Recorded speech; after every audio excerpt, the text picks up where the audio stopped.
ఆకాశ పక్షులను చూడండి.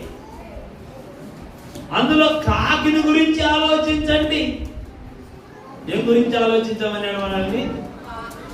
కాకుల గురించి ఆలోచించమన్నాడు. అంటే ఆలోచన చేయమంటున్నాడు. ఆ ఆలోచన మన కాడ పెడుతున్నాం అంతే. ఏం చేస్తున్నాం? అక్కడున్న కాకిని ఇక్కడ ఆలోచన చేయమంటాడు. ఉద్యోగానికి పోనీకైనా, పనికి పోవడానికైనా, స్కూల్కి పోవడానికైనా, దేనికైనా సమయాన్ని పాటిస్తాం. దేవుని మందిరానికి వచ్చే వారం నుండి సమయానికి వస్తానయ్యా కాకి వలి అని అంటే ఒకసారి. ఆ కాకి బుద్ధి ఉంది కానీ నాకు బుద్ధి లేదయ్యా. ఆ నల్ల కాకి నాకు ఈరోజు బుద్ధి ఎక్కుంది. ఆ నల్ల కాకి ఏం చేస్తుంది? ఒకసారి ఆలోచన చేయండి.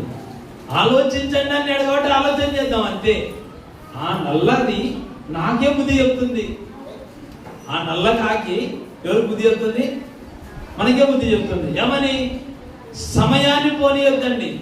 నేను సమయానికి పొద్దున సాయంత్రం ఖచ్చితంగా దైవజనానికి ఏం తీసుకపోయినా ఆహారం తీసుకపోయినా